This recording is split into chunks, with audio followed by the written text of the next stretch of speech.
You've been struck. This is the revenge of Canada. You see, that's why you're getting snow in East Cape. Hi! This is what happens. You impose tariffs and suddenly you get snow. I don't know. It's not like we could have anything to do with that. Hi, happy Thursday. Hello, Pinecone. Hello, Indies Keep. Oh, so another Thursday. I'm having some coffee. Surprise. And yes, there's our new alien friends from last week, all finished and complete, hanging out with Kermit, as aliens often do.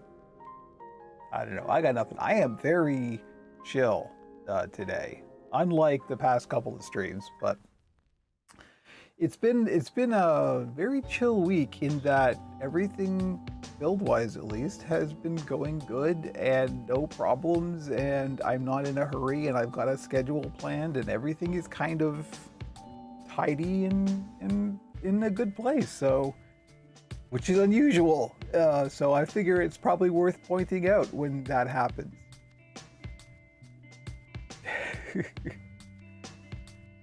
Not my fault. I love Canada maple syrup and all. You stop sending wolves to Michigan. Are we sending wolves to Michigan? Let's do that. Wolves are cool. We need our wolves. There's my nationalist pride to keep the wolves.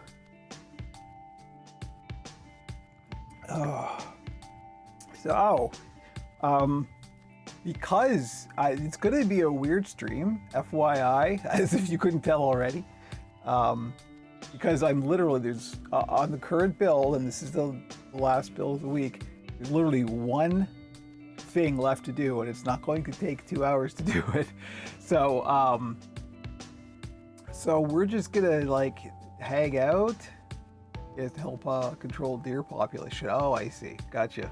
Well, you know, they get them Canadian wolves.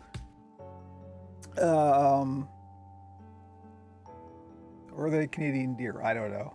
Whatever. You know what? Animals don't really care about borders. That's the thing. Ghost of Bodefeld, hello on PureTube. Speaking of which, I know there's not a lot of people here right now, but might as well talk about this now and then repeat myself later because that's what streamers do. I've been watching some streamers lately, and let me tell you, I don't often watch video game streams, but for various reasons I have lately, and here's my first distraction. There's a cadence in a lot of, and I understand why, but there's like a repetition, like when they don't want any dead air ever, right? Obviously, and when you're focusing on the game, clearly sometimes you're just going to be focused on the game. So they'll repeat the last thing they said, but like 4 or 5 times, and it just, now that I've noticed it, and I'm sorry if I've now pointed it out and you're going to notice it, and it's going to drive you nuts too, because it just drives me nuts now. And I'm like, oh, just stop saying the same phrase you just said 8 times. Anyway, that's my little rant for this morning. What was I talking about? Oh yes, I'm going to repeat this later because, you know, there's only a few folks here. Actually, the number's going up. Number go up. Uh-oh. JB just said, ugh. That's bad. Don't say that. We're recording a podcast tomorrow. Don't say that. But yeah, so the good news, why is work? Ah, gotcha. My work's a bit different than yours, so, you know, mine's fine. Mine's going quite well, actually. Thanks for asking. Yours, clearly not as well. Speaking of my work, I was just opining on the internet. IndieScape, I usually can't get past the most popular streamers all sound way hyper and kiddish. Yeah, I know. Well, that's another thing. I'm learning expressions that somebody of my age should not know. I now have a vague idea what to riz is. I believe it would what I would call to woo, to romantically engage with in some way. I know. Look, it's all blame Warframe for everything, really. That's the lesson. Anyway, I'm gonna try and get to the point. I will eventually. It's too many distractions. The problem, of course, there is the delay, right? Because I'll say a thing and then I'll move on to the next subject and chat's just getting caught up. So anyway. Owncast, remember Owncast? I was talking about this, I made a post on Mastodon about, I really like Owncast. I've always liked Owncast, and I did have to take the Owncast server out of the mix because I was changing some domains around, and the domain that it was on is gone, and because of how the chat works, and because there's no integrated chat system between like anything, so I've got 2 chats that I'm actively monitoring right now, and that is of course Restream, which goes to YouTube and Twitch, and then the PeerTube chat, and that's fine, but adding a third one, an Owncast chat, is not the same system as the other 2, so it can't get integrated. So it's just monitoring 3 different chats and then trying to relay the messages back and forth is bad. I had originally thought of solving that by just putting an embed on the stream, of course, but then I have like 3 different embeds and it's just like, nah. Mr. Funky Dude on Mastodon, who is a prominent Owncast streamer, pointed me towards an app that will do exactly what I wanted to do. It will integrate all of these chats, and I can have an overlay on the stream, and it will just look like a regular chat, and it will show you the origin of the chat thing, so everybody can see the chat that everybody else is saying. Doesn't matter what platform you're on. And I think I may do that, and that is great. So thank you, Mr. Funky Dude. I gotta check it out. I haven't looked into it yet. I literally just saw this before the stream, so he pointed it out to me just before I went live. So that's cool. Hopefully that will work out, and I can add Owncast back into the mix because I like Owncast a lot and I want to support it, and we'll figure that out. Fortunately, it means I'll have to basically start from scratch again with Owncast because although I still have all the config files and all that stuff, since it's a different domain, I basically like having to copy the thing over, and then I don't know how the follows in ActivityPub would work for that. It's probably linked to the domain, so I don't know. I will just start from scratch again on Owncast, and hopefully, everybody who was there will come back, no doubt. But anyway, hi. So, in terms of puppet building, which is I think why we're here, like I said, there's one thing left to do on the build, and that's it for the week, and it's very short. And unfortunately for you, I guess, or maybe fortunately, depending on how you feel about this kind of thing, it's precisely the same thing we were doing last week. So, Greg the Bunny, hello, nice to see you. If you remember, last week we were working on this charming individual back there, that alien, and we did the eyes on the stream. Ghost of Bodafel, so much work just for open source software. That's awesome that you do it. Yeah, I know, and it's this app hopefully will solve all of those problems. So that would be really cool, and it's an open source app as well, which is extra good. So, yeah, we'll see. If nothing else, I mean, I have been avoiding putting like a chat embed on the video itself, which is what we would have to do to make this work. But because although it's never happened, we might at some point get somebody toxic in the chat. Because, I'm a vocal supporter of trans people, for example. The times we live in, it's entirely possible that we're going to get somebody who just wants to create some trouble. And I never wanted that embedded in the video, right? Because this stuff all gets saved for posterity, obviously, because this hopefully will be useful to somebody in the future.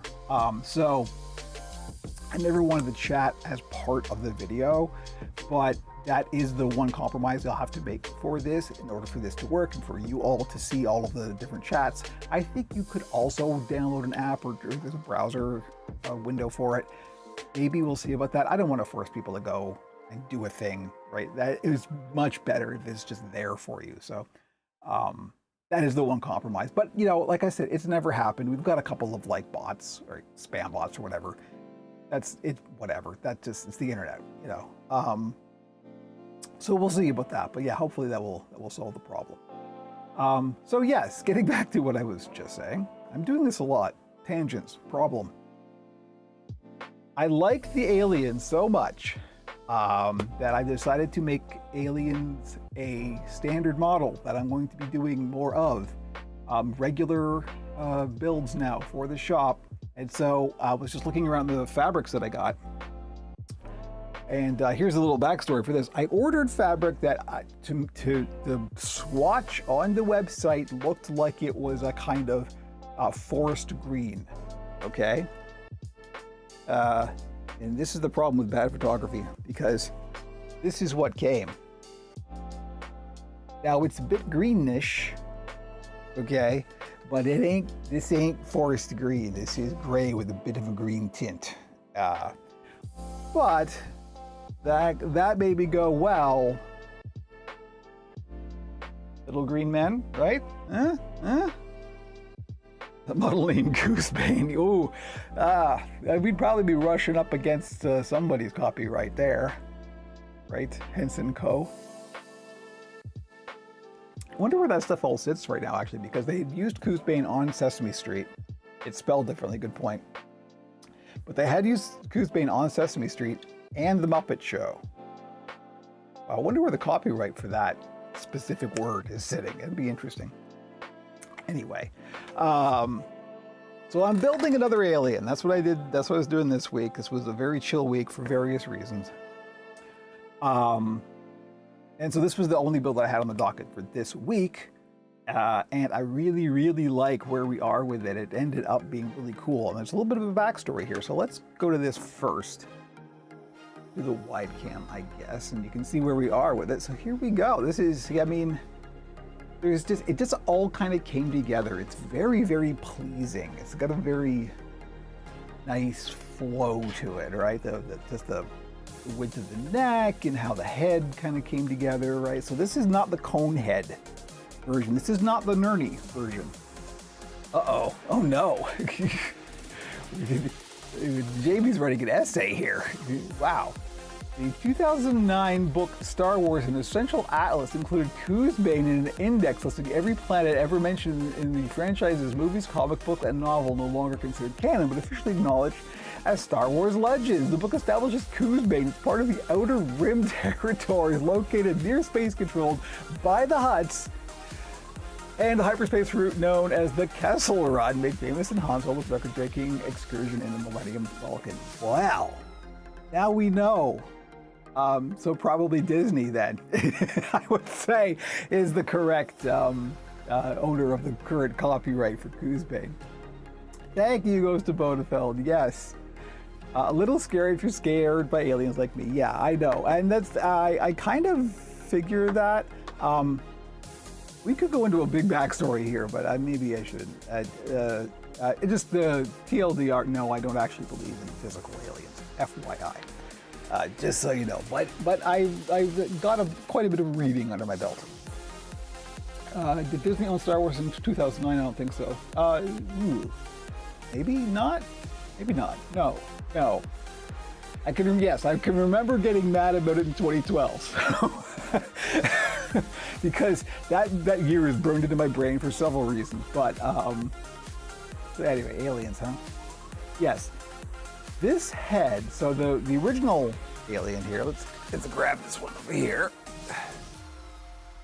So of course this was based on the Nurney, at least the head shape is based on the Nurney.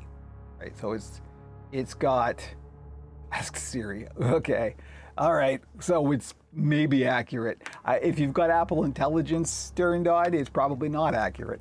Don't trust it. So anyway, yeah, this is the kind of cone head version because this is based on the Nurney, as we talked about last week. This one is not, as you can tell. And wow, they just really like each other, huh? Okay, look, you two get a room. Hey, we've got a room, it's this one. Can I suggest turning on the music a bit? You absolutely can. I do have a new thing going for the music here. I'm actually playing it locally now, so. It's an alien puppet base. Yep, absolutely. That's where we are with this. So what this head shape is, this body shape is one I use quite a lot. I like it a lot. One of my standard body shapes. I use this in a lot of Goblins. I use this in the Krampus. There's a few places that I use this. But, and let me know if that's okay for the music. I have turned it down. Do I believe in aliens? So Shup the Bud, nice to see you. Hi, welcome back. You want to get into this? No, I do not. In terms of a physical reality, I do not believe that people who claim to have had abduction experiences are necessarily lying or are delusional. Some are definitely one or both. But I am far more interested in the kind of pioneering work of one Jacques Vallée, who was positing that the abduction experience is basically a modern equivalent of what in primary cultures would be considered a shamanistic or religious experience. There's a lot of history there. We could go down a rabbit hole, but we're not going to, because this is the puppet building stream. Maybe we'll get into it on the podcast or something. But no, the short answer to your question is no. Being a person of science, no, I do not. Or at least there is no hard physical evidence that they have ever visited our planet. How's that? Yeah, I'm sure life exists elsewhere in the universe. The odds are definitely in favor of it, but there's a whole lot of stuff. The body style known as Dumpty. Listen, well, it's round belly is what this. It's got a very pleasing kind of little. Jimmy woke up. Hi. I've got the door only partly closed so Jimmy can come and go because we're not at a door closing stage yet. Hi, did you wake up? Want to come over and say hi to everybody? Here we go. Got there's Jimmy for his weekly cameo. Hi. Is he belly? No. I think it's better. Okay, good. Yeah, no, so I'm playing the music locally now, so the volume levels probably got all weird. I am looking at the meter. It looks okay to me, but let me know if you want the volume of either my voice or the music adjusted. So, yes, this is Jimmy. Jimmy is pretty. Also like, oh, this is not right. Hi. Yeah, well, we can't see you if you're just sitting on my lap. I guess we can sort of see your face. Hello. Yes. Hi. Yeah, he's gonna just shove his face into the microphone. Good. All right, buddy. I got work to do. I gotta entertain the people on the video stream. All right. Anyway. So, getting back to the alien. Back to this camera. So, as you can see, aliens, your standard gray, as it were.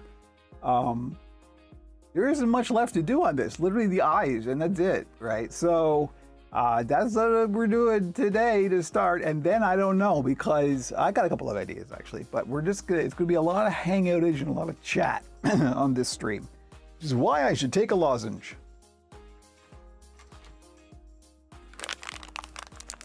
So yeah, now I think I might do the eyes slightly differently than the last alien. That's going to be one of the challenges, of course, in doing the aliens. I love how you can see the roll of filament. This is right here in the foreground, being very conspicuous. Of course, one of the challenges with doing these aliens is, so now I've at least got two kind of different standard models. I've got a pointy head and a non-pointy head. But of course, what we think of as your bog standard gray alien, A is gray. So not all the color differentiation there, and has a very kind of distinct form, right? Not a lot of variation there. So in order to make this a standard model, I'm gonna have to get a bit experimental. So I think we're gonna go with A, don't worry about the gray part of the gray alien. I think we're pretty much wide open to do any color at all. But also design-wise, I mean, if you know the history of ufology, this form that we think of as the gray alien really only started to be popularized in like the 70s and 80s. It's quite a late development. This is one of the reasons why the whole physical reality of aliens is probably not it, because otherwise we would have a consistency, and there is not. It evolves over time, which is why it seems to me like a cultural phenomenon. But nevertheless, this is the form that we've kind of settled on culturally. And so it's very specific, of course, right? Let me grab some eyes here. We've got these all ready. And of course, like, as Jamie pointed out, having them lower down on this head is definitely the way to go. There we are, see? I know it's fucking hard to see, but yeah, that's definitely gonna be good. So, of course, he drops it. I think what I'm gonna do with this, unlike the previous one, which I shouldn't have put back so soon because we need a point of comparison. So this one, the gray, here you can actually see the green tint. So on the gray, we've got upper and lower lids. Right. I think on this one, I just want to do uppers. We'll at least start with just the uppers. We'll see how that goes. I want these to be a little bit more sly, you know? This one's actually probably going to be a bit scarier. You branch into cryptids too. Like a hairy ogre called Still Sasquatch. You know, be a whole new market there, kids. Boy, I've never had a truly problematic client, but I suspect if I did that, I may be attracting some. We'll see. If it's a choice between income or no income, you know which one I'll pick. Look like a great comedy duo. I know, right? They go together. There's a nice, they complement each other. So I think we've got the beginning of something really cool here. Now, in terms of design variations, like when you look at the history of, you know, human encounters with aliens and what they describe them as, this form did not take form until very late. And the early descriptions of them, you know, in the 50s and stuff, were just all over the map. It was just anything you can imagine. So I think we can go there too. You know, I think some pointy ears, some pointy sort of Vulcan-y Spock ears on this would be good. You know, as long as it is visually identifiable as an alien, I think we're okay. We can even do different style eyes. We can do more Muppety eyes, you know, things like that. We'll see. I'll get into it. But this is where we're going to start, of course, with your classic gray. So all I need to do is put some eyelids on this and then attach the eyes, and it's done. So yeah. I think no lids is also viable on the grays. Yeah, absolutely. And then I would want to do what Leia on the Discord, shout out Leia, had pointed out as a suggestion when she saw the pictures of that one, was that doing glossy eyes would be a good option, of course. Now, yes, absolutely, and I agree. The reason that I don't do, I did mention this on the Discord, but I'll mention it here as well.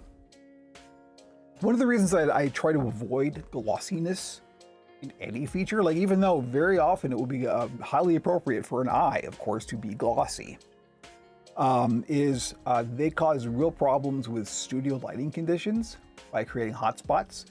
So if you've got, like, you know, like a studio light, it's going to create a little hot spot, a reflection on a glossy surface, and so you will actually see the studio lights reflected in the surface of the eye, and that's probably bad, particularly if you're like compositing it into a different scene or something, reflecting back into the camera. Yeah, exactly. It's a problem. It can be a technical problem, and so generally speaking, when we do puppet eyes, we want to do it like this, where it's either matte or satiny. This is very satiny just because of the 3D printing.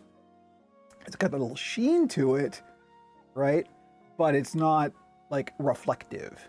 It's very diffuse. There is a reflection, but it's a diffuse reflection. So this is preferable for a studio situation, which is generally what I try and think of, because I know people will buy these and want these for, like, you know, their YouTube videos and stuff, but they're shooting on a camera, possibly in a studio. So, you know, you want that to be as problem-free as possible. But I might do glossy as an option because these eyes are removable. So if, you know, somebody wants a version of the eyes that are glossy, we can do that. So anyway, that's where we are. So all I got to do is a couple of eyelids and then make some holes in the head and put these on, and we're ready to go. And then I got nothing. Then I guess got to do the product photography and get the listings up, and that's it for the week. So we are not in a hurry today. I got some stuff we can chat about after that's done. because I had an idea yesterday for a new, yet another new model for Operation Puppet that I think I'm quite excited about, and it's also going to be a big challenge. But hey, I'm up for it, so yeah. Okay, that's the music. I thought it was an alert for something. A red hot copper clad welding rod. Maybe not today. I may actually do the poking method with this. Just because honestly Jimmy's here. Well then, you know, we're gonna have to close the door and open the window for the eyelids anyway, so maybe we will play with fire. We'll see. But yeah, so that's where we're at in terms of the build. It's real casual, so I got the good coffee today, which I'm ruining with this lozenge. Minty coffee, not necessarily the best combination. Jimmy is back sitting on his bench. No, actually, now that he's here, I can show this. I forgot to get the preview window up, so forgive me, this is gonna get shaky cam. There we go. See, this is where Jimmy sits when I've got the door open. He's got a little bench that he just leans against. That's where Jimmy is. So, I win internet points for the cat on the live stream. Right to Fisherman's Friends to get them to make a coffee flavor. Well, yeah, but it would still have to be like menthol-y, right? In order to work as a lozenge. Challenges and lessons to be learned. I do am working on something that is proving so. Yeah, well, then that's it, right? That's the thing about doing any kind of creative work. You never stop learning. You know, this is what I keep trying to tell people. It's like with the puppet building thing, don't worry about getting frustrated or feeling like you're in over your head or whatever. And this is with learning any skill, because there's no finish line. There is no point at which you go, okay, I'm done now, I'm an expert, right? At least there shouldn't be. If so, you're doing it wrong, because there's no end to learning. There is no, you know, point at which you go, okay, I'm done now, right? So that's part of the joy of it. To my way of thinking, is like you are constantly learning new things and experimenting and challenging yourself. That's fun. What else? You know, I don't want challenges in video games. I want them in real life, which, you know, no problem there. So anyway, let's look at getting, oh, you know what I didn't do? I don't think we're actually okay. Not too bad with the aligning of the top cam. That's the one thing I forgot to do. My setup has become so simple that there's never anything wrong. I never have to fix anything before the stream anymore. So I've got a bit lazy with my pre-flight check. But yeah, I guess this is all right. You can see what's going on here. So we're just gonna make a couple of eyelids. So, you know, the angles are gonna be interesting. I wanna play it somewhat safe. Maybe we'll do them exactly the same way that we did the other ones, because that worked out well. So let's see. I also blow my nose, forgive me.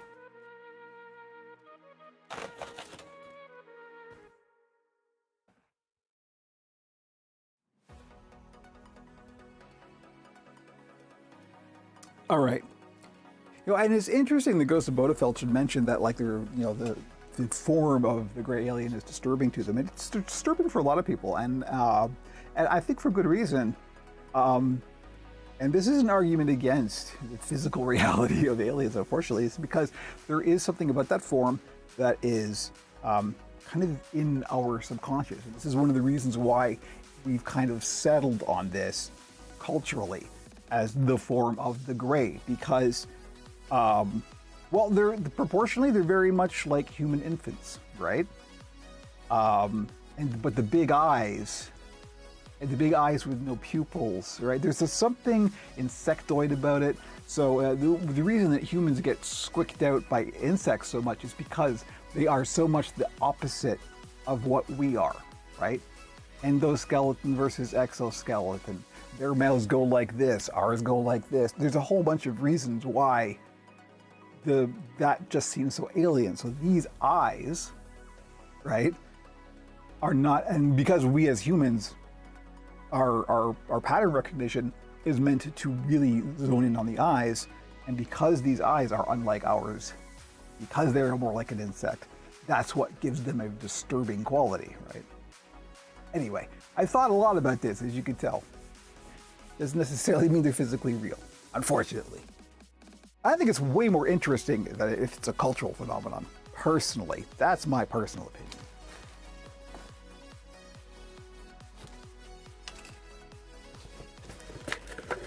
Okay, so I'm gonna get my standard empty box. Yes, the eyes of a goat also look scary. Yeah, exactly, right? And it's because they're just different than ours. We are fundamentally narcissistic in our approach to other species. We only want things that look like us.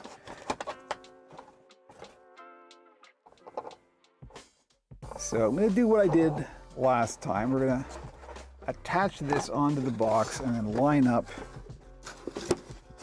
Try and just get it visually straight there. And we're just gonna mark with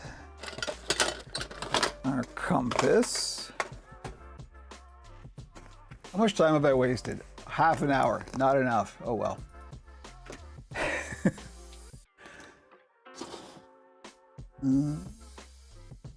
Doesn't really matter what side I do this on. So the very first thing I want to do is grab another pencil here. And I have got a new mechanical pencil, or at least one with lead in it. I'm going to mark the very corners here. And all I really want to do with the compass is mark a point kind of in the middle. And then I'm just going to eyeball, the connection between the two. I know it's hard to see this. Blast through this and then fire the mister up. You know, it wouldn't be possible, but the video in this room is not set up for that. It is in the office though. Yeah, you know what? That's fine. That's all I need to do for this. I'll show it close up in a second. Let me do the other one, and then we can get to it.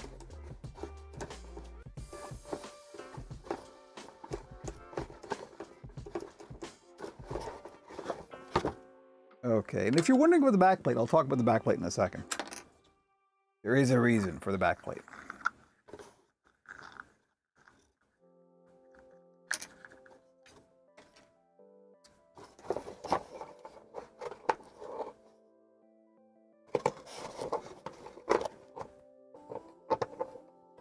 So we'll just do the same. Get this nice and stable. Line it up with the crosshairs. Mark the corners. Or the corners, the middle point.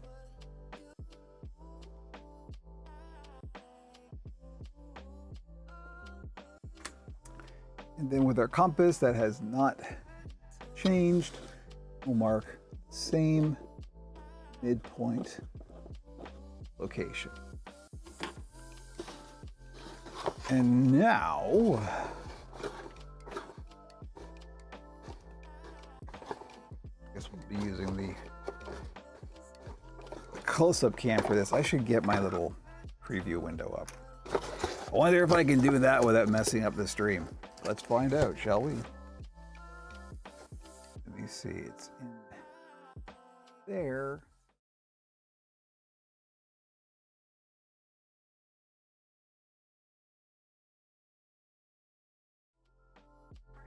All right, I messed it up a little bit, but I do have my preview window now, so I can see what the handheld cam is seeing before I switch to it. So that way I can avoid some shaky cam.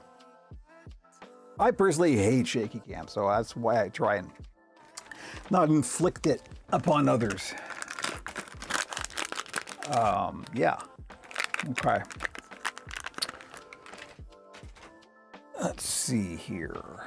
If I put this like this, lower this like that, guess that's kind of it.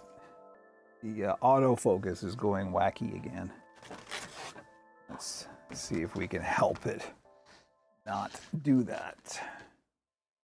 Does this help? Strange camera. Once again, I forgot to put it on the don't autofocus. It's too late now. No, that doesn't help. I wonder why. That. Nope. Nope. Nope. Still not helping. Wow. Okay. Well, anyway. Welcome to the blurry cam.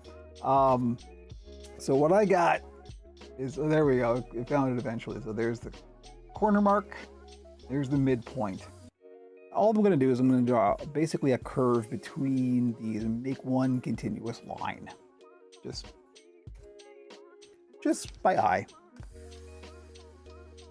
Like I keep going on about, I like a bit of organicness. Don't mind it if they're not perfectly mathematically symmetrical.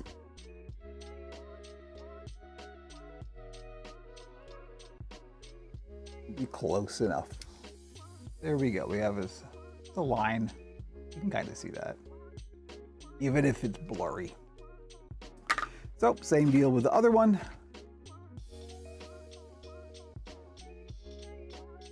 And then we're going to be getting to some gluing. Getting the bodge. Before I do that, I do want to erase these edge marks here, the center lines.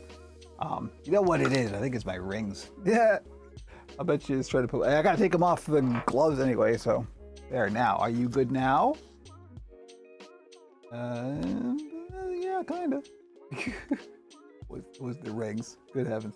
Yeah, I want to get rid of this mark because that's sort of poking out into the eye. You'll see that. So that's why pencils have erasers, etc.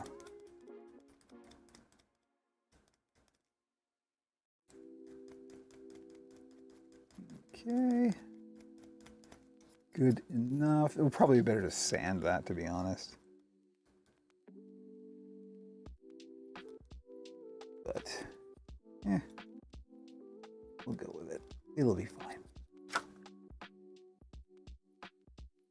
Too much sheen from the rings. I think it was actually because one of my rings looks like a rib cage, so it has a lot of like distinct, discrete lines in it. And I think it was trying to focus on the lines.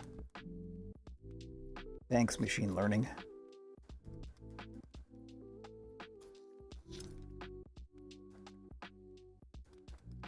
All right, here we go. So we've got it more or less cleaned up, and I know you can't see it. Can you see the lines this way? Kind of. You know, you see where we're going there. It's going to be subtle. Back to the top. Makes more sense for this. Maybe we should keep it on the red. Kind of, it's a little bit, stands a little bit more, I think. The eyes are 3D printed. You are correct. Oh, let's talk about that actually. So yeah, these are my 3D printed eyes. And the way I do these, unfortunately, let's go back to the close-up cam. Is these have a little threaded socket in the back. Wow, that's really bad. Thank you, Logitech. Get a grip, please. There we go. So yeah, there's a little sort of shaft in there that's got a threaded little stopper here that goes on, and it just literally screws in just like that. So what I do is, because this is going in foam, so we want to make a hole, you know, this big, and this will go in the back. But I also put a back plate, and that will go inside as well, and it will all go together like this. The back plate is slightly bigger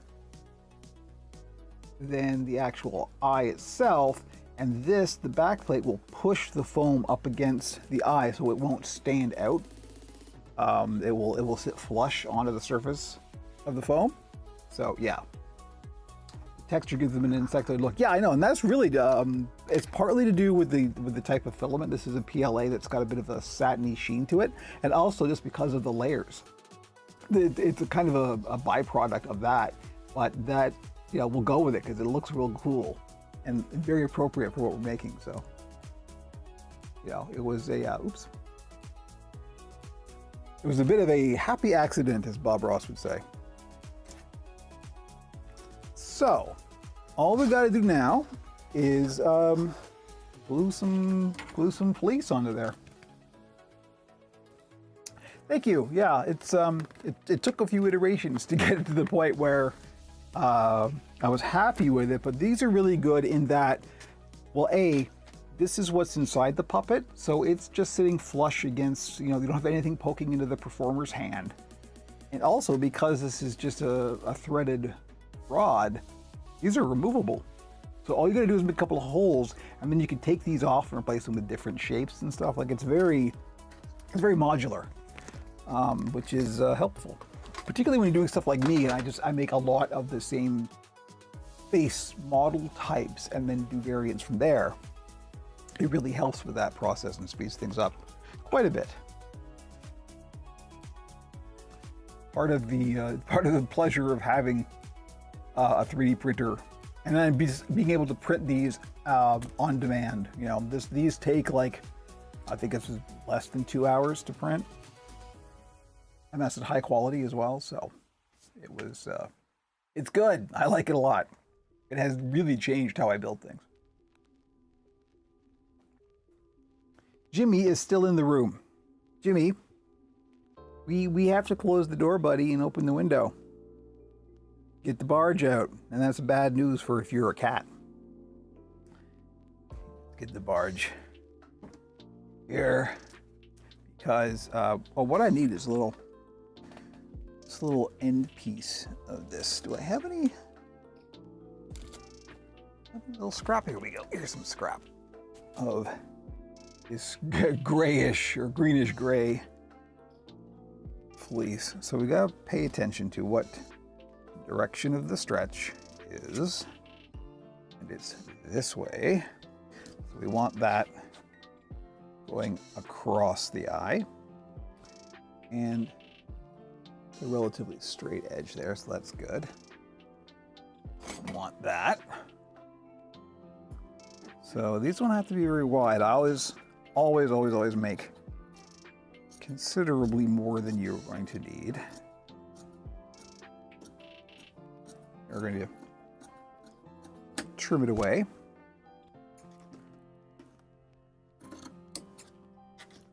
But I'm just going to cut 2 pieces like that. And then these are what we're going to do. We're going to do these the same way as we did before. We're going to make a little edge, fold that edge over, and then we're going to glue it onto the eye. So there's nothing left to do, Jimmy. I got to kick you out. I'm sorry, buddy. Yeah, hi. He's looking at me like, oh no. Come on. Let's go. Yeah, I know. Life's tough. This is for your own safety. Here we go. Everybody say bye to Jimmy. For the moment, we'll open the door later. He's probably going to stand out there and yell, as is his way. We got the gloves. Oh, I got to open the window. It's not. I mean, it's cold. Actually, it's not very cold at all. It's only -1. I don't know what that is in American. 30-ish, maybe? So it's just slightly below freezing.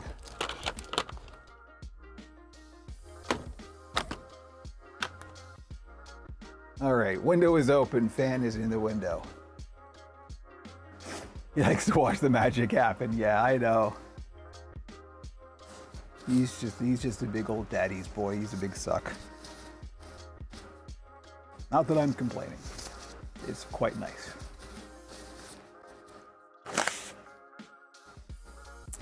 We gotta get the mask. This is my least favorite part. Also gonna prep a brush here.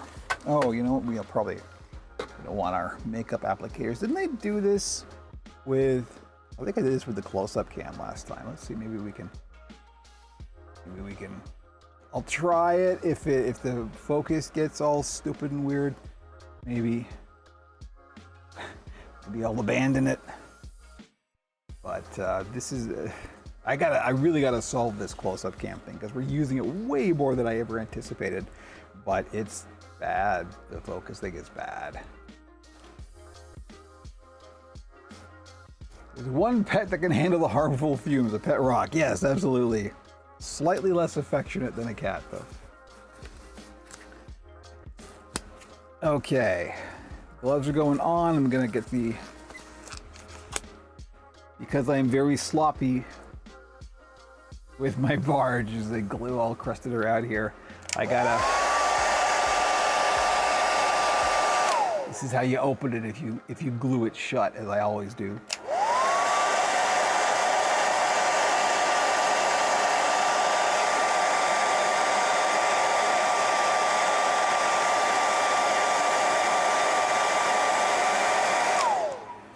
Let it sit and stew for a second.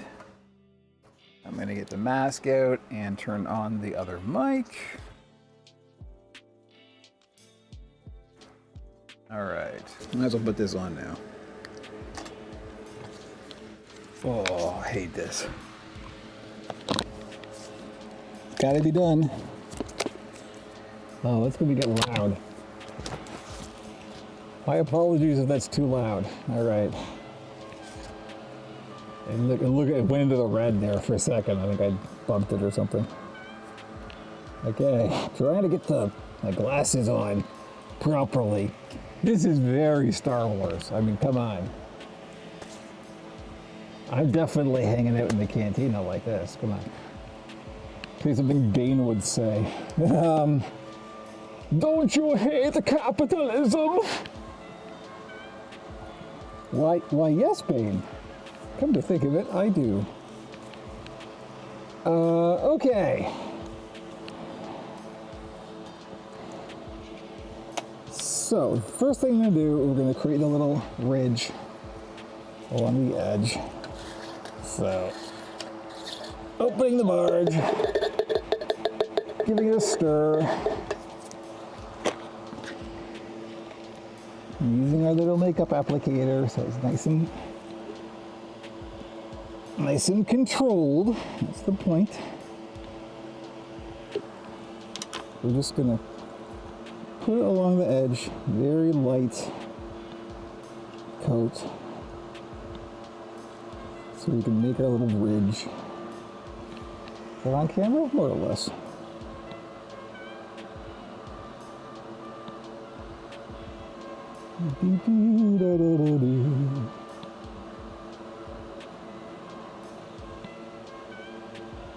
Alright. Just a little strip along the edge here.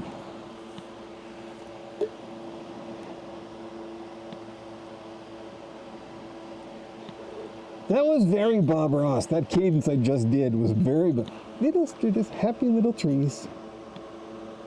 Happy little barge.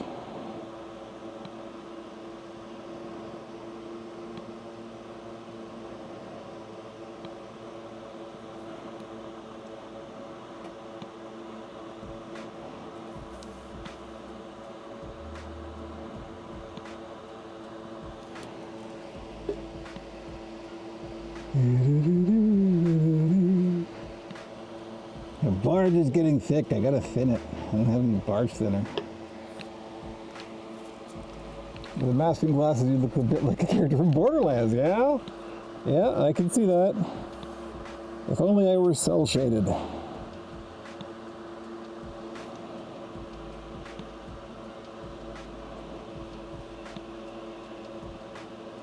Okay.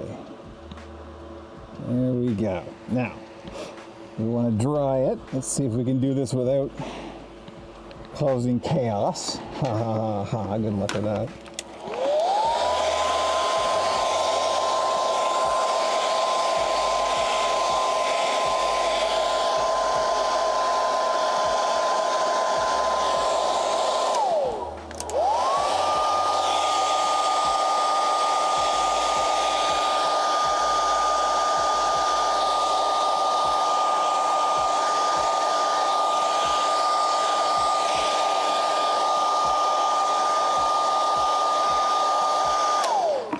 Okay, and now, let's do this one first.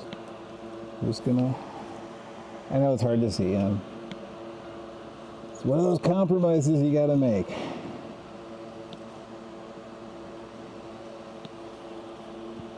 Just folding it over so we have a nice finished edge. That's the goal, because you can see, all right, that's the edge that's unfinished, where you can see the netting. And this is the edge that is finished. If the focus would cooperate, come on. Really, how hard is this? Apparently too hard. Anyway, you get the gist. Or not. Not that I can do anything about it. Something just fell. Oh, my mic. Oh, that probably sounded great.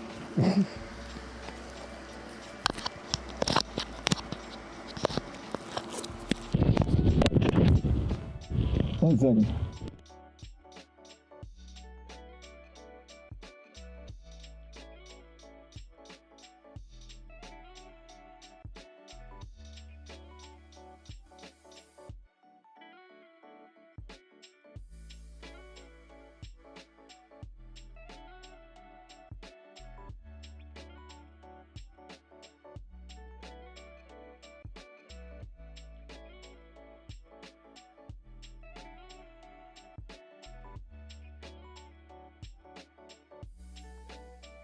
Apologies for that, the mic fell off the mask.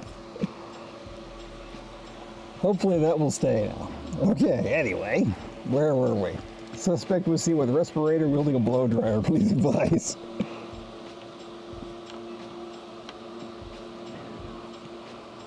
Did they appear to have a puppet about their person?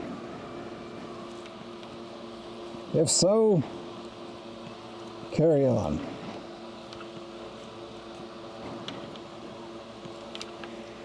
All right, there we go. This camera's really bothering me. Oh well. Such is life. I think we'll go with this first. I want to use a brush here, I think. Let me grab a little acid brush here.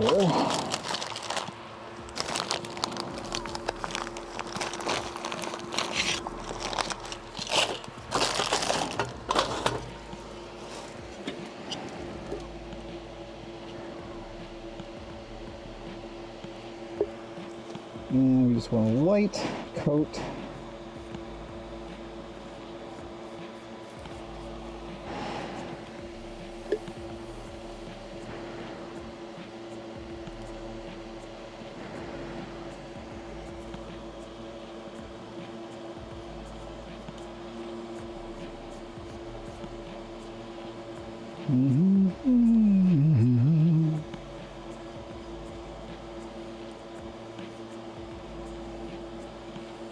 You have to be careful because it's going to want to curl up.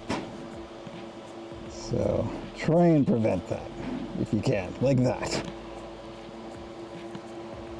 This one wants to come undone. I think I let it dry too much. Oh well. That will be a self-fixing problem in a second.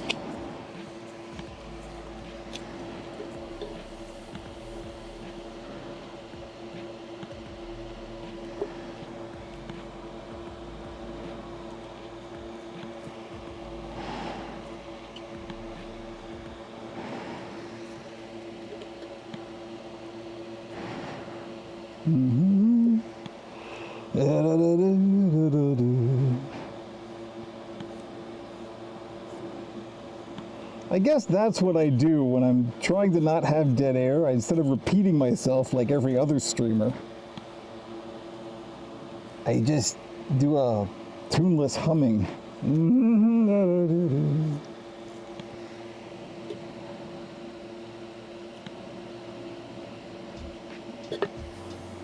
Personally, I think is an improvement. Got a little bristle in there. That'll be our secret. Don't tell anybody. This brush is starting to shed bristles.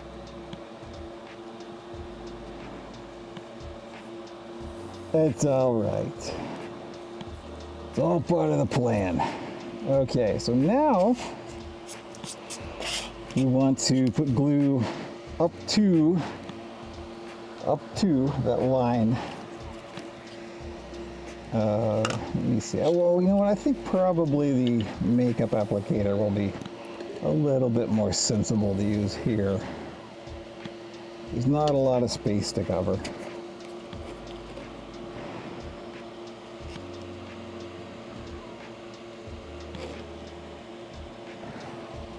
I know, it's tough to see.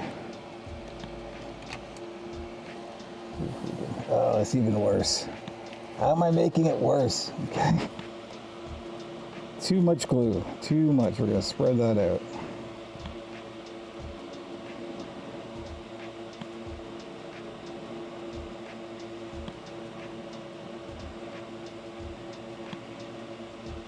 It's a little bit sloppier than I normally like it, but it'll be all right.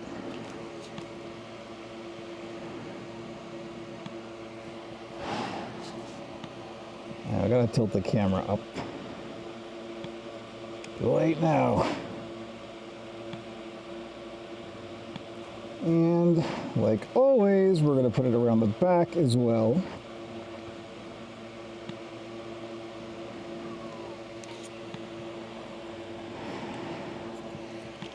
Like we get a bit more.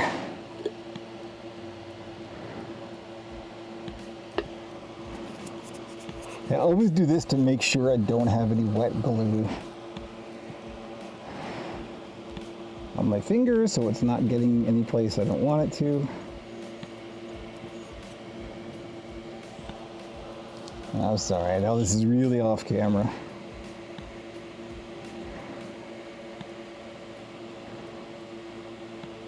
You'd think I'd be better at this by now, and yet you'd be wrong.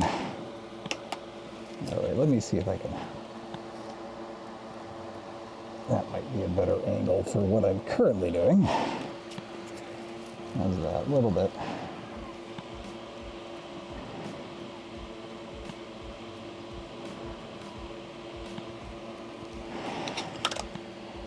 Grab a little bit more glue.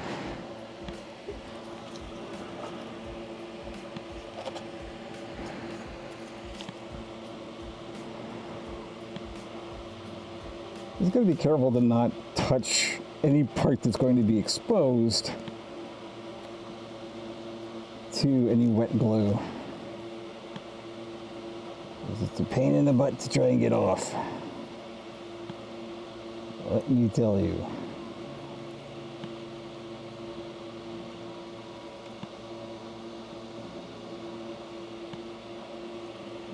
Okay. Not bad.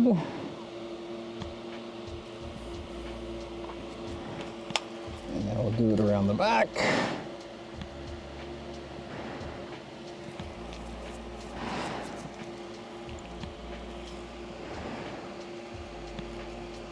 I'm going to hold it on by the little peg there so we don't touch anything we don't want to touch.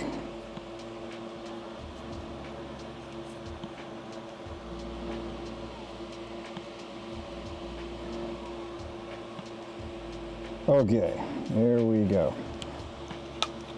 So, thankfully we're almost done with the barge. In fact, in theory, we should be done with the barge, but let's find out. I gotta dry this. The fabric is probably already dry, so I'm going to, Come on, camera. I'm constantly fighting with this camera. I don't like it.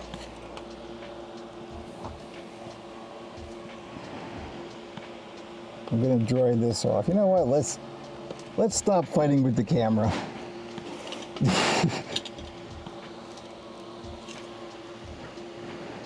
Now that I've got some time, I will make a note after today's stream and I will mess around and see if I can get this to be in a better place.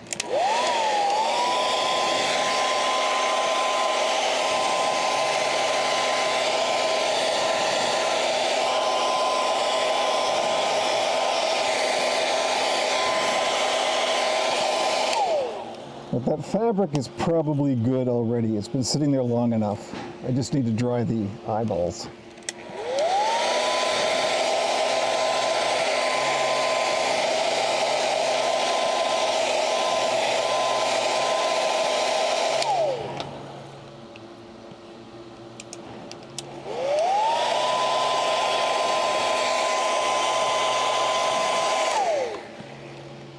Was that a makeup sponge I was using to apply the barge? It was indeed.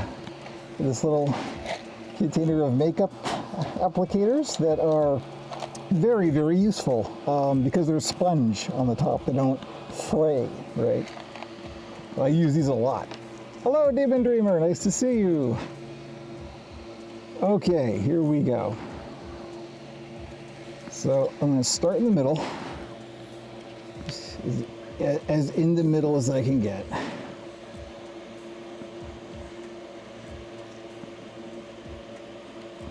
And go around. A little bristle attached to my glove. And there we are. Very nice. Okay.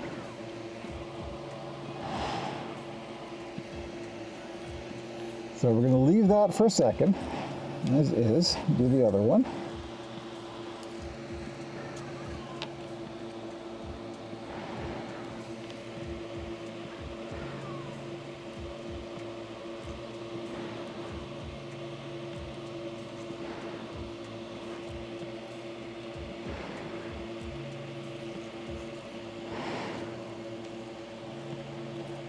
There we go. So now that we're here, we can trim off the excess, and I'm doing that with my non-stick scissors, leaving, I don't know, about 1/4 to 1/2 inch.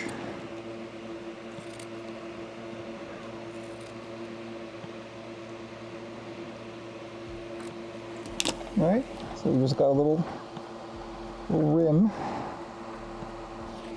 And then we're going to take that and fold it around, glue it on the inside, and that's why we put glue on the inside as well. So that way we've got a nice finished edge. Just in time for the danger honey. Well, you're just in time for the danger honey to go away. Thankfully, it's been a bit of a pain today. Hello, Zep.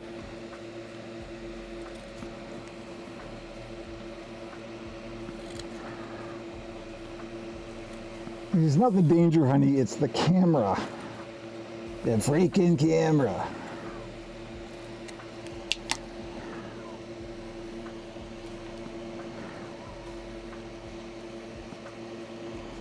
All right, there we go.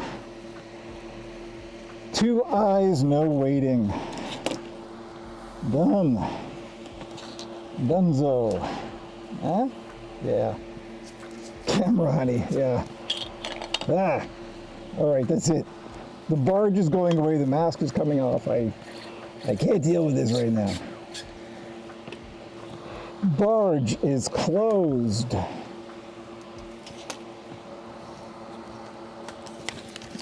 Ooh.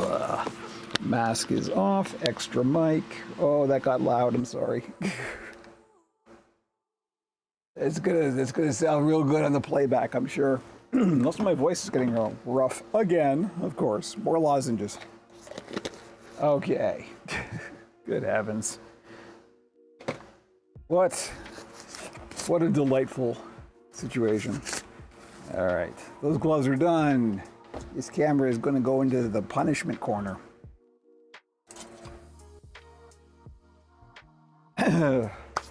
Gloves are off, hands are clean, getting a lozenge. It is, in fact, another alien. Demon Dreamer, you are correct. Slightly different form, slightly different color. Which you are about to see. All right, I'm going to turn the fan off. Oh, okay, I need a break. Not a break, but like a not doing that break. Sit back and we're gonna have some coffee and let the lozenge kick in because my throat's already, I don't know what it is. Some days I'm fine, some days it's like this. Called being old, I think. Of course, I am almost out of coffee. I could get more coffee. She's probably a good time for a camera break. Camera break, coffee break. I've got camera on the brain because this camera is really, save that voice for the podcast, I know, right? I am gonna go and fill up the coffee. I'll be right back.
Okay, here we go.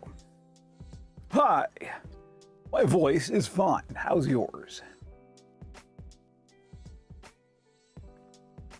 Do we know what booze will benefit if bourbon goes extinct in Canada? No, we do not. You know, I thankfully have a lot of options. I know that I think JV, you were not a fan of gin. I could have myself some gin, so Irish whiskey. Yeah, well, exactly. We'd probably pivot to Scotch or something. I don't know. Learn to make your own.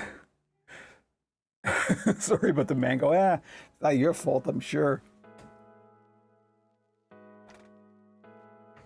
This is the funny thing. It's like, I don't know, man. The States is about to learn how much it consumes versus how much it imports versus how much it exports. Let's just think of it like that, which is, I think the proportions are different than what most people think. I mean, I'm personally looking at ordering fabric directly from factories in China now because I don't have any other option. And that's not impossible. So, sorry, what else can we do? Okay, let's get these eyes going. Jin and I have agreed to mutual assured destruction. Oh, fair enough. Now we'll figure out something, Maybe sober cast from now on. Good heavens, don't say that. Let's get these eyes happening here. Because this is literally the last thing for this puppet, and then we're done. This is just ready to go. So, I think for this time, because I know that not everybody feels comfortable with fire, which is a perfectly reasonable and sensible thing. So if you don't want to use the hot rod method for making mounting points, making holes in your puppet, the other way to do it, you give it your all. As an AWL, so the pointy metal stick. And the reason we do this instead of cutting, like with a pair of scissors or something, is because what this will do is it will kind of force the fibers apart in the fleece. And it may even break some of them, but it's not going to create a new tear. That's what you want to avoid. And if you were to cut it, it's almost like unraveling a stitch, right? This bits of the fabric will start to slowly over time work and become more frayed, and it will create a bigger problem over time than this will. This is going to chew up the foam a little bit. That won't really matter because of the back plate and all that stuff, but it is still better to do the hot rod method, which will create a nice clean opening. This will create a bit of a ragged opening. That won't matter for this, thankfully, but it is something to keep in mind. So what I usually do, maybe the overhead cam would be better for this. Let's see.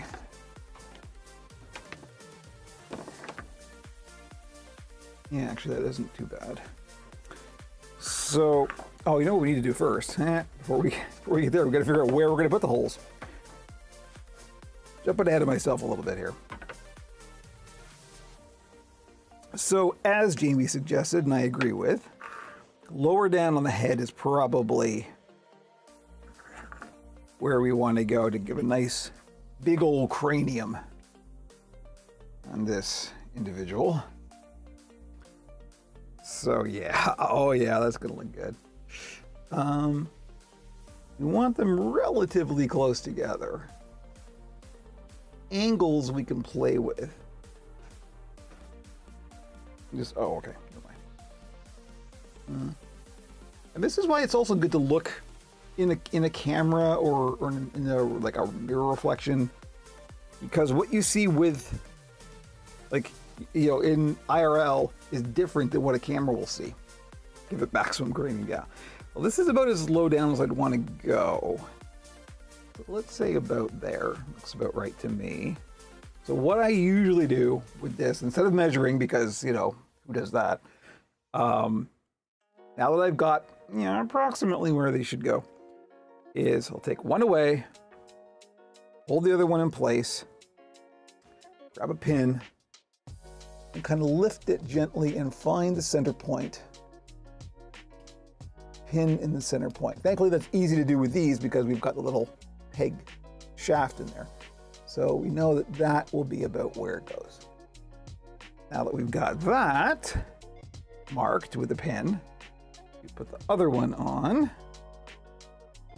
Or less, right? The angles we can play with, but it's the horizontal and vertical position. That's what we're looking for here. Seems about right. So we'll do that. Then I'll take this one away, grab a pin, find center, pin it, and now we can take both of them away. So now we've got two pins in about where the centers will be. And if you look in the camera, that actually looks pretty good. It's about right. We're gonna go with that. And the nice part about doing it this way, if you've got removable eyes, is if you get it a bit wrong, you can make adjustments afterwards. You can put more than one hole. And also for doing like puppets that have some variations on the eye types, you can just have like standard heights that you put the holes, and as long as the eye is big enough to cover the hole, you can do it that way as well. So I know that Swazzle, I think, does some of the rental puppets like that. I'm going to have some more coffee.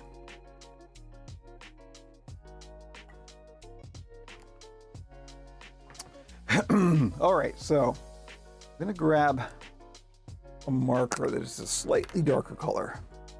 We're just going to put a little dot, little tiny dot, where that pin is, so we can take the pin away.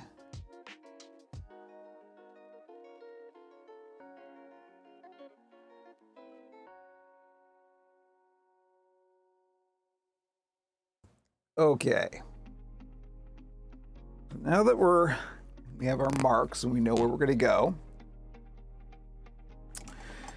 now is when we get the poking. So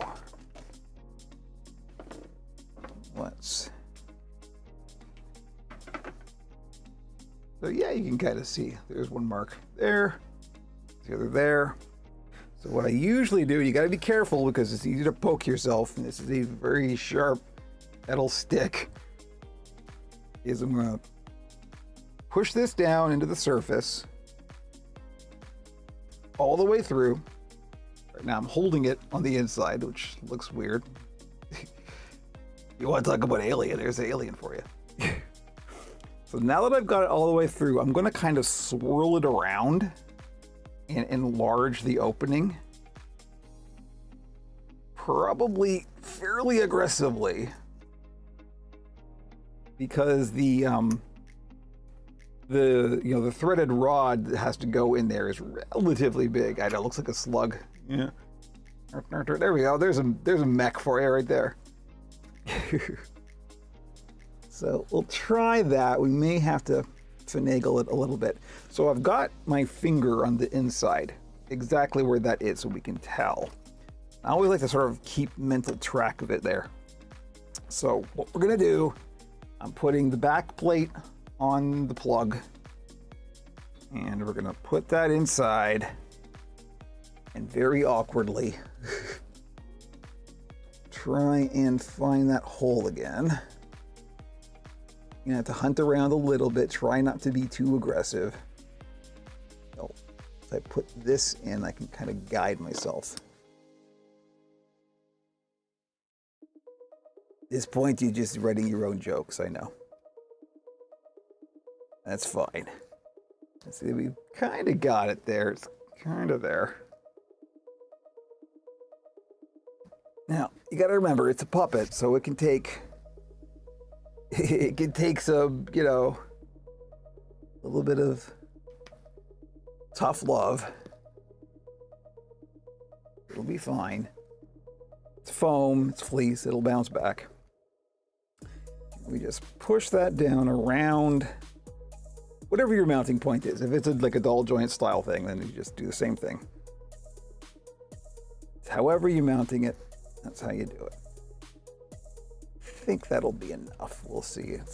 You want to try and get as much of the peg exposed, the thread of the rod exposed as possible. But here we go. Now the back plate isn't quite aligned. I won't worry about that until we actually get the eye on there. But all right, we've got a little poking through. And so now just take that. I'm turning it on the inside, so screw it down. This is where the back plate comes in. So we're going to try and align the back plate so it's pushing the foam up. And this will actually kind of sink the eye down into the foam a little bit. You can see a little bit of the, getting a little bit recessed. That's perfect. That's exactly what we want. I'm not going to tighten it all the way because we're going to want to adjust this. But here we go. That's it. Yeah, I think just the upper lid is the right call here. So now we'll do the other one. Same deal. Be careful, do not poke yourself. Grab it on the inside.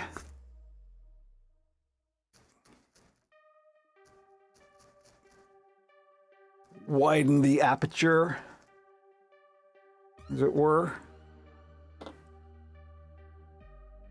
Keep that in there so I can find it again.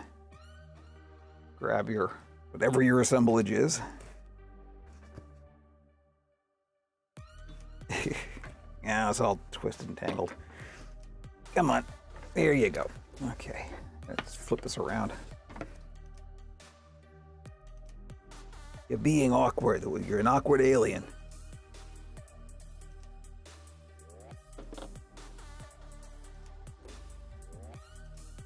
All right, can we find it. There it is. And we just gotta get in there and do the work.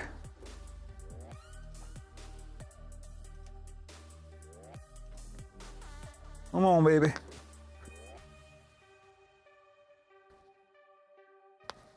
Here we go. Starting to go. See, this is what I mean when it's good. It's a good thing it's his foam. Believe me, it looks worse than it is. It'll be fine. It'll bounce back.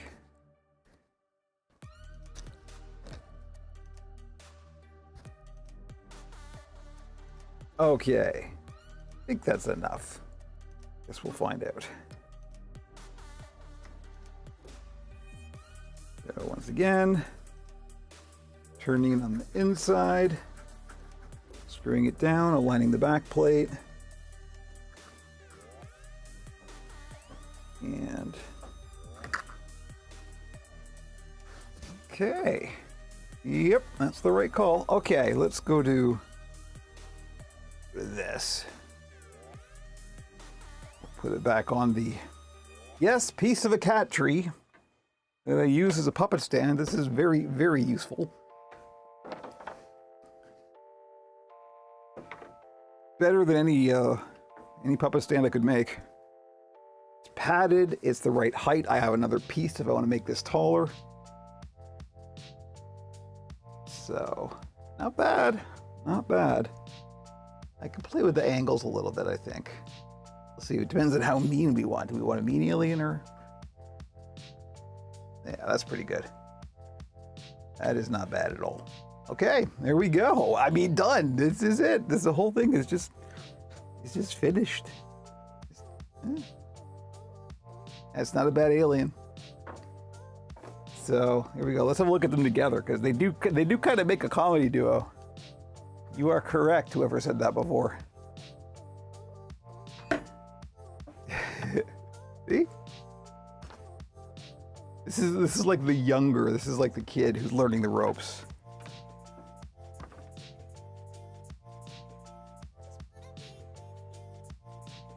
Here we go. The alien invasion has begun. You are correct. All right, but it's very pleasing. The different head shapes are just nice. There we go. There are our aliens. And with that, my work this week is done.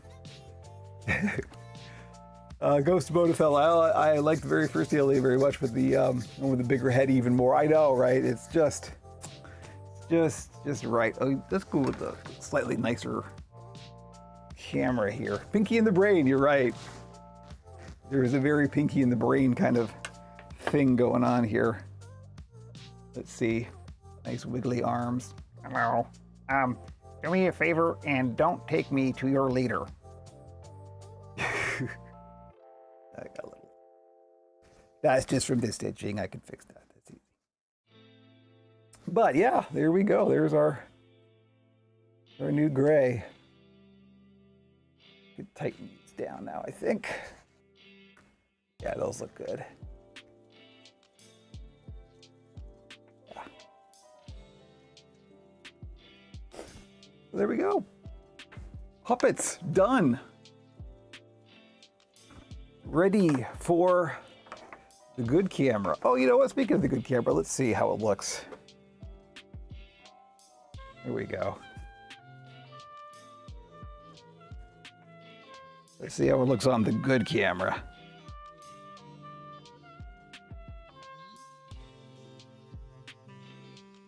All right. Yep. That's not bad. Yeah. Anyway, Roswell, huh? I don't know. Yeah. Okay, cool. Couple of aliens in the house. So that's it. That's all I had to do. And there's still, you know what? We went for almost an hour and a half. That's not bad. There is one more thing. Next, ant puppet. You know, there's lots of places we can. Reminds me of the alien from Destroy All Humans. Oh yeah, what was his name? Gosh, I played quite a bit of that. And then the humor got to be a little repetitive, let's say. Cryptosporidium. So yes, there is one more thing we're just gonna brainstorm a little bit because I had an idea yesterday.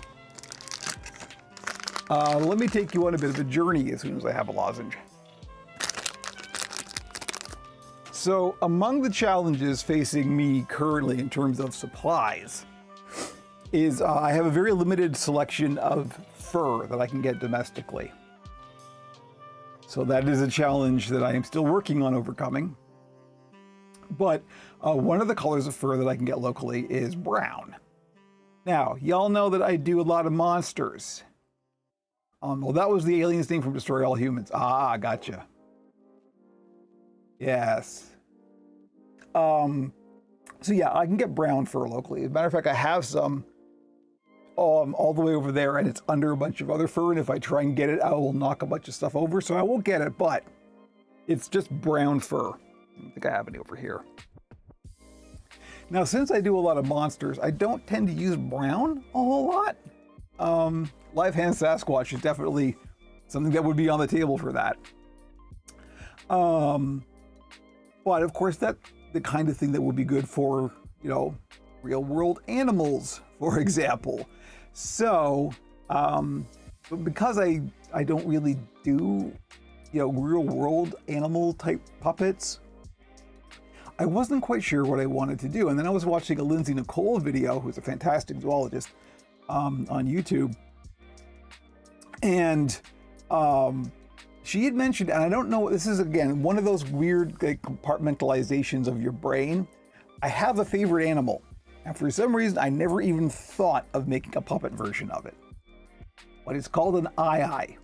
If you know what an aye-aye is, you're probably already ahead of us because aye-ayes look amazing. They are a lemur in Madagascar, I believe, which is where I think all lemurs are from Madagascar. But they are a very particular type of lemur.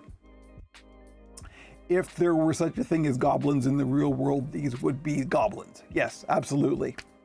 And I remember the very first time that I ever saw an aye-aye in real life. I was a young person going to the Royal Ontario Museum here in Toronto, tree goblins, yeah. And, you know, a bunch of taxidermied animals all around and very interesting. And then came across this stuffed aye-aye. And it looked kind of like a marsupial, whatever. And then I looked at the hands. And I'm like, what is, it was, I uttered words that a young person in public probably wouldn't have normally uttered.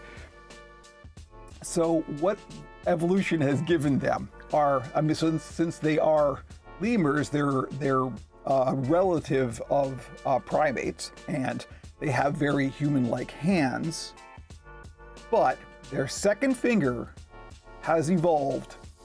So they have these very kind of bony hands, but their second finger has evolved to be like 4 times as long as the rest of their fingers, and really, really thin.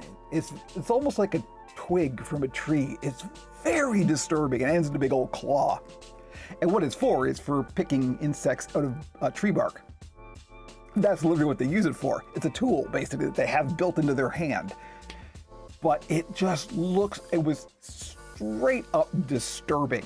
I remember, and because of that, I just fell in love with them because they're awesome. Now, it also turns out in Madagascar, they are considered to be omens of ill will.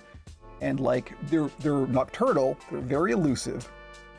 And because of that, they're kind of like seen as bad, you know, like evil spirits kind of thing. They are also endangered, unfortunately. One of the reasons being because culturally they are considered to be this sort of bad omen, which isn't the problem when you're a primary culture and using spears and bows and arrows, but suddenly when you've got shotguns, you can do a lot to a population. They are very creepy cute. It's true. So what I just want to do right now, and I even got a whole scene for this. Let's see if we can. Ghost of Butterfield looking at pictures with that hand. Well, yeah, I know, right? Let's look at some pictures of aye-ayes. Let's see. Let's see if we can go to this. Is this going to work? How's this? Okay, good. You can see the web browser. That's right. I have to like cover up my camera part of the screen. I only have one monitor in here, so. But let's have a look. This is just a web browser. You search for II. I did turn safe search on, so don't worry. Look at pictures. Here we go. Okay. So I think I could do something with this. I think we could do a puppet version. Oh, goodness. Okay. Yeah. That's a really cute one. I don't want to quite, I think I like this guy right here. Yeah. You know what I'm talking about? Let's find a really good picture. Oh, Ghost of Bodefeld has one here. Let's see. Oh, good heavens. Let me see if I can copy that link. I can't copy the link for some reason. Copy current address. Okay, let's see if we can put this into our web browser here. Let's go to a new tab. There we go. Oh, goodness. That's wrong. I'm sorry. That, to quote Lindsay, that's heinous. It's just wrong. This is what I love about Lindsay. She's kind of a young lady who is very much into metal, and she has a very deadpan kind of delivery. And so when an animal that she's talking about is just weird, disturbing, she'll just like go off on it, and it's great. Demon Dreamer seeing the finger in action is really fascinating. But it's true. You're not wrong. It's just, and they're very, very dexterous with it as well, right? It's just the weirdest thing. Gary Gygax got nothing. You want to talk about like weird animals? They all exist in real life, and I absolutely love them. Love them to pieces. They are the best. So I'm going to be doing a puppet version of this. How could I not? Oh. It's the proportion of the ears to the rest of the head. Look at this. Come on. If there was ever any animal on the planet that was custom designed for me to make a puppet version of, it's this. Come on. They're just perpetually frightened. I think they also use the finger to tap on trees and listen for insects. They do. It's a sounding device. It's just, oh, come on. Love them. Love them to pieces. Oh goodness, it's a baby II. I don't think I've ever seen a baby II. Their eyes are like unfocused. They're going off in different directions. Oh, so good. Yeah, for once, we're not going to do the magic triangle thing, right? We're going to actually have to have a point of non-convergence with the eyes. This is clearly an illustration, because this is the tidiest looking II I've ever seen. They normally look much more, in the wild, they're just like this. They're just like, ah. Oh. Yeah, I know, I really got to do this. It's going to be a bit of a challenge, though, because when you look at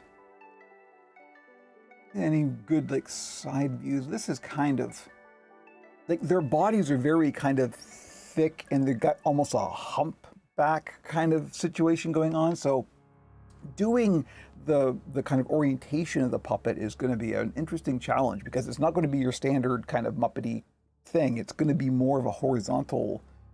So I don't know. It's going to present some unique design challenges, I think. But this is on the agenda. There's going to be a new, and I'm going to make them a standard. I'm going to make IIs all the time, because how could I not? This is just, I love them to pieces. They are the best. So yeah, I just wanted to share that with y'all, because I don't know, it was just one of those like weird like lightning moments of like, why haven't I thought of this before? This has literally been my favorite animal forever, and I've never even considered making a puppet version. I mean, come on. the pattern for the hands alone is going to be just get weird. Here's it using the finger to do its thing, to do its eye thing. Goodness gracious. They're kind of very squirrel-like in a way. Right? That tail is something else too. I never really appreciated the bigness of the tail. Maybe a trigger in the finger, oh, that would be great. That would be a real challenge. Now, again, I know conceptually how to do it, but doing it in such a way that it would be robust enough to sell to the general public and not break easily, that's always the challenge, right? For a personal piece, oh yeah, no, I'll do like a deluxe II, for my channel, this is by far the most idealized comic book version of an II. That is not how I would do the puppet version, believe me. You hardly need to do any design changes. It's just make this. Love them. All right. Anyway, so that was it. I just wanted to share that with you because look at how much pleasure we got out of that. Come on. That's just the best. So there we go. That's it for this week. We're done. I know it's a bit early. Not that much earlier than we normally go, but there we go. I literally got nothing else. All that's left for me to do this week is to get these two photographed and then get the listings up on the website and do all the social postings and all that stuff, which you don't want to watch any of that. And you can't watch any of that because it's all stuff that I do off camera anyway. So anyway, here we go. So thank you very much. Looks like a stub-nosed opossum. You're right. They kind of fulfill the same ecological niche, as it were, possums are marsupials as well, right? So they're in that kind of weird lemur-ish family. I've been watching a lot of Lindsay Nicole videos, and so I've just got like animals in the brain, and that's why I made the connection, right? Go watch Lindsay Nicole. Look up Lindsay Nicole on YouTube. She's fantastic. Love her to pieces. She just finished her History of Life on Earth series. It is well worth your time. She is a delight. If you were at all interested in animals and evolution, as I am. So yeah, okay. Anyway, that'll be it for this week. Next week we got a lot on the docket. There's going to be next week is going to be at least one small and two Greeblies all in 1 week. So that's Gonna be not a huge amount, but enough. So yes, Jamie, thank you. Jamie and I will be recording the podcast tomorrow. Andrew is traveling, so we're doing a two-man on the podcast, and it'll be going out, should be released on Saturday morning. So that is that, and maybe some streaming of some video gamey stuff. I don't know yet. OperationPuppet.com. All of the links are there. As we could actually show. Wait, hang on. Look, I can finally, now that I've got this. There we go, OperationPuppet.com. Can you tell what the agenda is? Because you'll notice what isn't in this list. Join the Discord. Yes, exactly. Please do join the Discord. That's where the fam hangs out, and I'm always there. Probably too much. But anyway, I'm going to go finish my coffee, get everything wrapped up, and we will see you next week for more puppets. So as always, I don't know how to end these things. Go watch Lindsay Nicole videos. That's what you're going to do. All right. Have a good week, y'all.